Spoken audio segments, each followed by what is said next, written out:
শান্তিপুর রাস পূর্ণিমা এই বছর এই সব করলো। হ্যাঁ প্রিয় দর্শক বন্ধুরা, আমরা পৌঁছে গেছিলাম শান্তিপুরে রাস পূর্ণিমার দিন।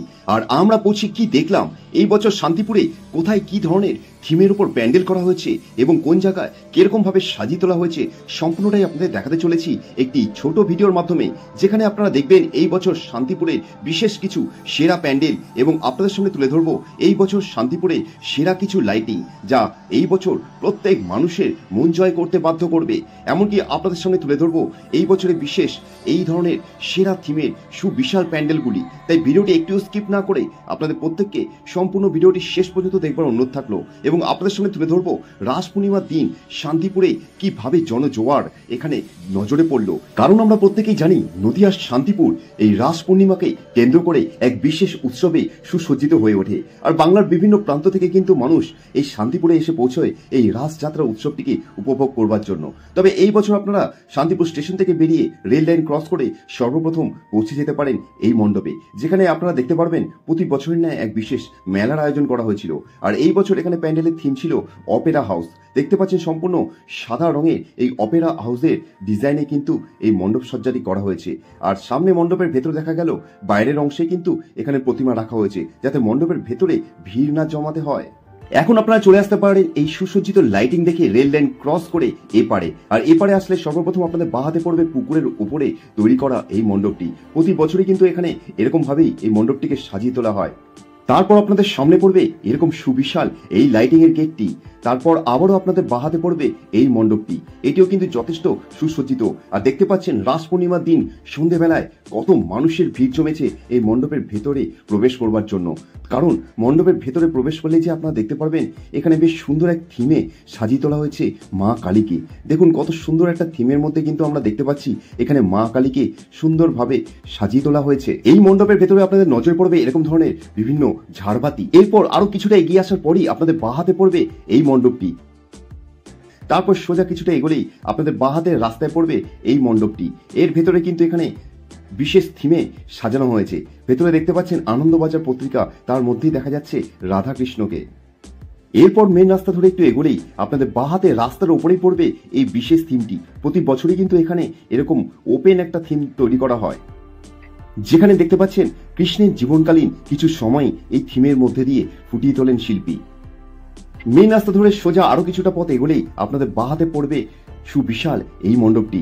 যদিও এটি বাইরে থেকে ঘেরা, ভেতরে হয়তো আপনাদের লাইন দিতে হতে পারে, কারণ রাস পূর্ণিমার দিনই সন্ধ্যে থেকে এখানে দেখা গেল দীর্ঘ লাইন। তার কারণ প্রতি বছরই যে এখানে মণ্ডপ সজ্জাটি প্রত্যেক মানুষের কাছে যথেষ্ট আকর্ষণীয় হয়, আর এই বছরটাও সেরকমটাই দেখা গেল।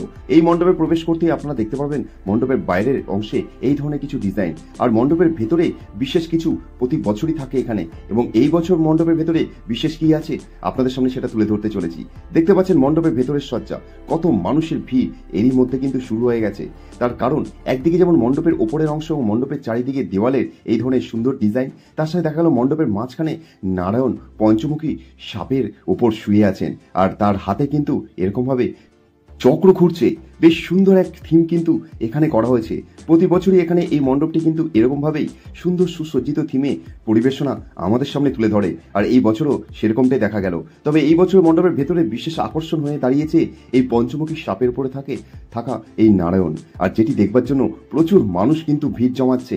এছাড়াও কিন্তু মণ্ডপের দেওয়ালের অংশে আপনারা দেখতে পাবেন পাথরে খোদাই করা যে ধরনের মূর্তিগুলো থাকে সেই ধরনের ডিজাইন এখানে মণ্ডপের সাইডের এই দেওয়ালের অংশগুলোতে করা হয়েছে। আশা করি আপনারা বুঝতে পারছেন এই ডিজাইনগুলো করতে যথেষ্ট সময় ব্যয় করতে হয়েছে। আর এই মণ্ডপটিও কিন্তু আশা করা যায় এই বছর যথেষ্ট মানুষের ভালোবাসা পাবে। এরপর মেন রাস্তা ধরে আরো কিছু পথ এগোলেই আপনাদের বাহাতে এই রাস্তার ভেতরে আপনারা প্রবেশ করতে পারেন, যেখানে দেখবেন এই ধরনের বিশেষ লাইটিং গুলো আছে। আর আপনাদের সামনে পড়বে এই মণ্ডপটি। এই মণ্ডপের ভেতরে প্রবেশ করলে আপনাদের প্রথম অংশে এই ধরনের কিছু জিনিস দেখতে পারবেন, এই ধরনের সুন্দরভাবে সাজিয়ে তোলা হয়েছে। তবে ভেতরে প্রবেশ করার পর কিন্তু সম্পূর্ণ অন্য চিত্র আপনারা দেখবেন। আপনাদের দু সাইডে কিন্তু এরকম দেখতে পারবেন বিভিন্ন মূর্তি রাখা হয়েছে, আর এখানে মণ্ডপের লাইটিং কিন্তু এক অদ্ভুত সুন্দর রূপ পেয়েছে। আর মণ্ডপের প্রবেশ করতেই সামনে একটা জোকার এরকম নজরে পড়বে। এখন এই মণ্ডপের ভেতরে প্রবেশ করার পালা। তবে তার আগে নজরে পড়লো এই মণ্ডপের ভেতরে প্রবেশ করার ভিড়টা শুধু দেখুন। রাস পূর্ণিমার দিনই এত মানুষ এসে জমায়েত করেছে এই মণ্ডপটি দেখবার জন্য। তার কারণ এই মণ্ডপের ভেতরটা এতটাই সুন্দর হয়, বাইরে থেকে হয়তো আপনারা বুঝতে পারবেন না, কিন্তু প্রতি বছর কিন্তু এই মণ্ডপটি ভেতরে থাকে বিশেষ আকর্ষণ।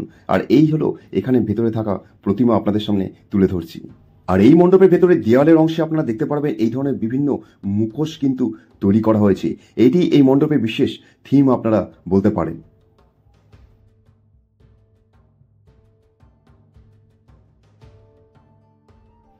তারপর আমরা পৌঁছে গেছিলাম শান্তিপুরের ঐতিহ্যবাহী এই বাড়িতে, যেটি কিন্তু বহু পুরাতন এবং এখানে ঐতিহ্যের সাথে আজও কিন্তু রাস পূর্ণিমার এই বিশেষ পুজো এবং উৎসব হয়ে থাকে। আশা করি আপনারা প্রত্যেকেই জানেন এটি কোন জায়গা। রাস্তায় যেতে যেতে নজরে পড়লো এক মণ্ডপের সামনে বিশেষ এরকম ব্যান্ডের আয়োজন করা হয়েছে। তারপর কিছু পথ এগোতেই আমরা এই ধরনের কিছু লাইটিংয়ের গেটের ভেতর দিয়ে প্রবেশ করলাম আরও একটা রাস্তায়, যেখানে নজরে পড়লো মায়ের মূর্তি। তারপর আরও এক জায়গায় নজরে পড়লো রাস্তার পাশে এরকম ব্যান্ডের আয়োজন করা হয়েছে। এরপর আমরা পৌঁছে গিয়েছিলাম এই লাইটিংয়ের গেটের ভেতর দিয়ে এক বিশেষ জায়গায়। আপনারা প্রত্যেকেই যারা শান্তিপুরের রাসযাত্রায় এসেছেন তাদের প্রত্যেকেরই পরিচিত এই মাঠটি, কারণ এখানে কিন্তু প্রতি বছর বহু মানুষের ভিড় হয় এই মণ্ডপটি দেখবার জন্য। আর এই মণ্ডপের ভেতরে প্রতি বছরই নতুন কিছু ভাবনা শিল্পী তুলে ধরার চেষ্টা করে। আর এই বছর এখানকার ভাবনা মাতৃত্বে অর্থাৎ মায়ের ওপর করা হয়েছে এবং এই মণ্ডপের ভেতরে রয়েছে বিশেষ কিছু আকর্ষণ, সেটা আপনাদের সামনে তুলে ধরতে চলেছি। তার আগে নজরে পড়বে আপনাদের মণ্ডপের বাইরে এই দুটো স্তম্ভ কিন্তু ঘুরছে, দেখতে পাচ্ছেন রীতিমতো ঘূর্ণীয়মান অবস্থায়। আর আশা করি আপনারা বুঝতে পারছেন এই ভিড়টা দেখে এই রাস পূর্ণিমার দিন সন্ধ্যেতেই এত মানুষের ভিড় এখানে, তাহলে বাকি দিনগুলো কিরকম যেতে পারে। তবে আপনাদের সামনে তুলে ধরছি এই মণ্ডপের বিশেষ আকর্ষণটি, সেটি হচ্ছে মাতৃত্ব। আপনাদের বলা হয়েছে প্রথমেই, আপনারা দেখতে পাচ্ছেন এখানে মণ্ডপের উপরের অংশ ভালো করে দেখুন। দেখুন একটা ছোট্ট শিশু মায়ের গর্ভে যেমনভাবে থাকে ঠিক সেরকমটাই কিন্তু তৈরি করা হয়েছে এখানে। আর এই হলো এখানকার প্রতিমা।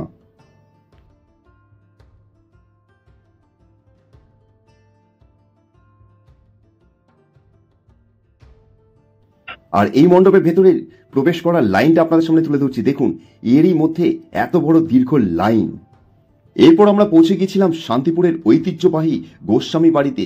আপনারা প্রত্যেকেই জানেন শান্তিপুরে এই রাস পূর্ণিমার ইতিহাসের সাথে এই স্থানের কতটা যোগ রয়েছে। আর এখানে কিন্তু আজও রাস পূর্ণিমা যথেষ্ট পুরাতন ঐতিহ্যের সাথেই পালন করে পুজোটি করা হয় এবং উৎসবটি উদযাপন করা হয়। আর সেটি দেখবার জন্য কিন্তু বহু মানুষ ভিড় জমান এই গোস্বামী বাড়িতে। আর এই হলো এখানকার কৃষ্ণ রাইজিওর মূর্তি আপনাদের সামনে তুলে ধরছি। হরে কৃষ্ণা। প্রতি বছরই রাস পূর্ণিমা উপলক্ষে গোস্বামী বাড়ির এই অংশে প্রত্যেকের জন্য সম্পূর্ণ বিনামূল্যে প্রসাদের ব্যবস্থা করা হয়। এরপর আবার স্টেশনের রাস্তায় আসতেই আপনাদের নজরে পড়বে এই ধরনের সুন্দর কিছু লাইটিং, যেটি এই বছর প্রথমবার করা হলো। আর এই হলো এখানকার মণ্ডপ সজ্জা। এরকমভাবেই প্রতি বছরের ন্যায় এই বছরও শান্তিপুর রাসযাত্রা ওই উৎসবটি সুন্দরভাবে সেজে উঠেছে। সম্পূর্ণ শান্তিপুর শহর রঙিন আলোয় আলোকিত হয়ে উঠেছে। আর এরই মধ্যে রাস পূর্ণিমা থেকেই কিন্তু মানুষের ভিড় জমতে শুরু করেছে শান্তিপুরে।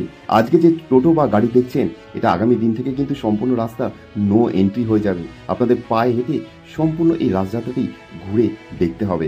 আর আমাদের এই ধরনের ভিডিও পাওয়ার জন্য যারা নতুন আছেন, অনুরোধ থাকবে অবশ্যই আমাদের যাযাবর টিভি চ্যানেলটি সাবস্ক্রাইব করে রাখবেন, কারণ আমরা যাযাবর টিভির মাধ্যমে চেষ্টা করি সবসময় এরকম ভিডিও আপনাদের সামনে তুলে ধরার। তার আগে আপনাদের সামনে তুলে ধরছি শান্তিপুর স্টেশনের সামনে থাকা এই মণ্ডপটি। ভিডিওর শেষের পর্বে একদম আপনারা বাড়ি ফেরার সময় আপনারা এই মণ্ডপটি অবশ্যই দর্শন করে যাবেন। একদম শান্তিপুর স্টেশনের থেকে বেরিয়ে কিন্তু আপনাদের নজরে পড়বে এই সুবিশাল মণ্ডপটি। প্রতি বছরই কিন্তু এখানে বিশেষ ধরনের মণ্ডপ সজ্জা আমরা দেখতে পাই। আর এই হলো মণ্ডপের ভেতরের দৃশ্য, যেখানে এখানেও দেখা গেল কৃষ্ণের জীবনকালীন বিভিন্ন ধরনের রূপ কিন্তু ফুটিয়ে তোলা হয়েছে মণ্ডপের ভেতরে এই থিমে।